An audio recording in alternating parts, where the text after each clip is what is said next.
कोकणामध्ये पावसानं उसंत घेतल्यानंतर खऱ्या अर्थानं आता पेरणीच्या कामाला सुरुवात झालेली आहे. बळीराजा हा आता शेतामध्ये दिसू लागलेला आहे. आपण जर या दृश्यांच्या माध्यमातून पाहिलं तर या ठिकाणी पारंपरिक पद्धतीने जी आहे ती शेती केली जाते. जरी शेतीमध्ये यांत्रिकीकरण होत असलं तरी आजही ग्रामीण भागामध्ये ही पारंपरिक शेती आजही टिकून आहे. आपल्यासोबत इथले शेतकरी आहेत. काका काय नेमकं सांगाल, आज ह्या पेरणीला आजपासून सुरुवात झाली?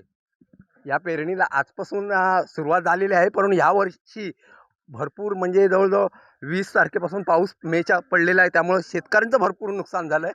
तर आता पाऊस थोडा कमी झाल्यामुळं आम्ही पेरणीला सुरुवात केलेली आहे आणि आम्ही ही शेती आमची पारंपरिक शेती आम्ही करतो आणि ही आम्ही सगळी महिला, मुलं आम्ही सगळे मिळूनच बैलाच्या सहकार्याने आम्ही पेरणी करतो.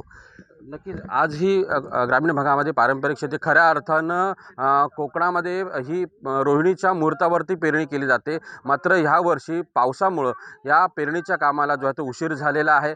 आता पावसानं उसंत घेतल्यानंतर बळीराजानं पेरणीला जी आहे ती सुरुवात केलेली आहे. आणि कले साम टीव्ही रत्नागिरी. देश विदेशातील प्रत्येक घडामोडींचे लाईव्ह अपडेट मिळवण्यासाठी आता साम टीव्हीच्या सर्व सोशल मीडिया प्लॅटफॉर्मला लाईक, फॉलो आणि सबस्क्राईब करा. तसंच सर्व नोटिफिकेशनसाठी बेल आयकॉन प्रेस करायला विसरू नका.